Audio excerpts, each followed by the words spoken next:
In this video, I'll be providing a project status update on this 1988 Porsche 944 and a breakdown of the maintenance and repairs performed during my 6th year of ownership, along with their associated costs. Looking back at the past 5 years, this 944 has already seen an extensive restoration inside and out, with hundreds of new parts being added to make it one of the nicest and most reliable 944s on the road today, in addition to an entire front-end rebuild, a clutch replacement, a torque tube rebuild, and a brake system refurbishment. All the sensors and wearable components in the engine bay have been replaced, along with all new belts, rollers, and oil seals all around, not to mention a cylinder head refresh, all new fluid reservoirs, and some zinc plating and powder coating to really shine things up. There have also been some notable modifications, such as a MAF tune kit, a Sport DME computer, and a conversion to manual steering, all to improve the car's reliability, as well as some more frivolous things like an ashtray restoration, and the list goes on and on. At this point, it may be hard to believe that I've found anything else to replace on the car, but in fact I have, so let's get into it. Early on in the year, I decided to revisit the fuel system components at the back of the car for a little proactive maintenance.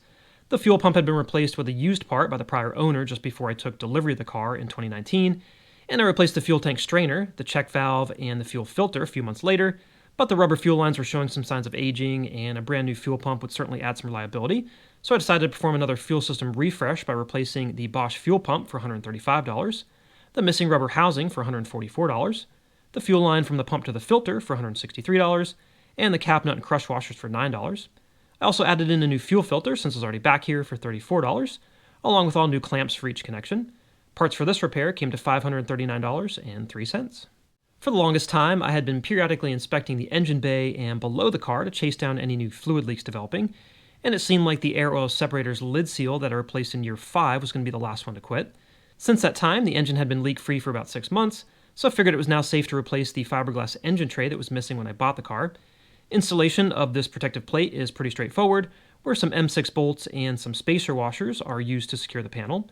These particular washers are a Porsche specialty item costing about $6 a piece, but I thought it was worthwhile to use the OEM parts for better fitment, and now the car will have some additional aerodynamic and cooling benefits with the protective plate installed. The best price I found on the engine tray was $228, and the hardware was about $70, where total cost for this repair came to $297.63. Throughout the winter months, I began experiencing some stiff gear changes when the car was cold, specifically in second and third gears, which tend to see the most synchro wear. And while shifting was pretty smooth once the gear oil was warmed up, I decided to switch back to a lighter oil for better year-round performance, where I used 3 quarts of Redline MTL 75W80 to replace the Redline MT90 I used previously. This was now the 3rd time I've replaced the gear oil under my ownership, and I think it's really helped flush out the system from the dirty, foul-smelling fluid that came out the first time, and it should help postpone a costly transaxle rebuild for some time to come. Cost for the 3 quarts of gear oil came to $75.90. As the summer months approached, I was able to put about 1,000 miles on the car during the first half of the year, which was great. That said, as I began to use the air conditioning more and more in stop-and-go traffic, the engine vibration at idle started to become a bit bothersome. About a year prior, I had installed Lindsay Racing's Ultra Mount, which is a solid transmission mount that adds some rigidity to the driveline while providing cleaner power transfer to the wheels. As you can imagine, those are some nice benefits for spirited driving, but they do come at a cost of increased noise and vibration in the cabin. So in an effort to make the car a little more comfortable for shorter trips around town, which is my primary use for the car at the moment, I opted to reinstall a new OEM rubber mount for $283. Installation on a later car like this one requires the rear wheels to be removed and a rear trailing arm to be lowered, so the transaxle support carry can be removed from the car. But from there, it's just a matter of swapping over some M8 bolts. During reassembly, I added in some new yellow zinc hardware for about $16, bringing total cost for this repair to $299.39.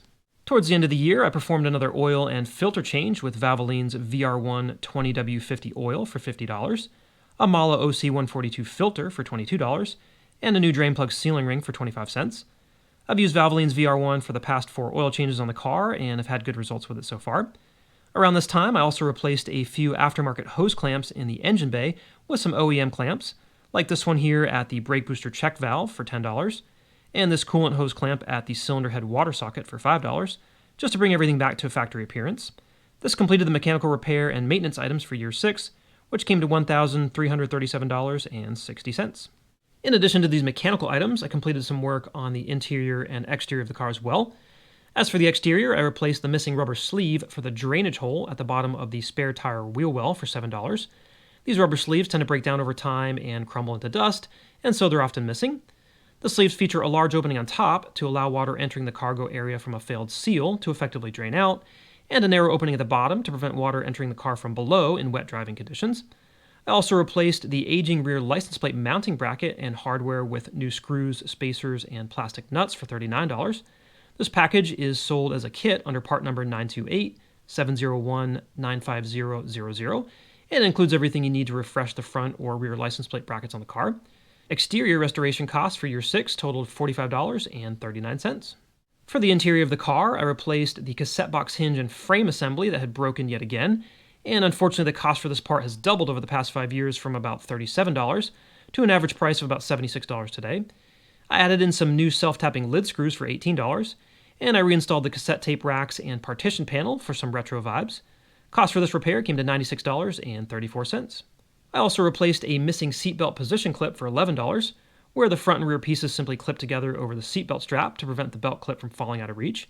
And finally, I replaced 2 of the interior door panel screw caps for $10, where one was missing and one was damaged. These plastic screw caps cover the screws on each of the door cards, and they just press right into place. Interior restoration costs for year 6 came to a total of $117.43. Looking back on the year, it was really nice to add some extra miles to the car while replacing a few parts to restore its factory appearance. While I was enjoying these extra miles, the car also earned its very first rock chip in the new windshield, which fortunately is pretty small and mostly out of view. Best of all, I was able to take the car to a number of enthusiast events throughout the year for other 944 fans to see it and enjoy it, which was great.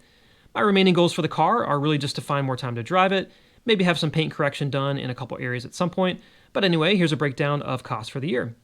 The initial vehicle cost and first 5 years' expenses came to $34,487.10. Mechanical repairs for year 6 came to $1,338, and exterior and interior expenses were $45 and $117 respectively, making the grand total investment to date $35,734.22. And that concludes the review of the project log for year 6 on this 1988 Porsche 944.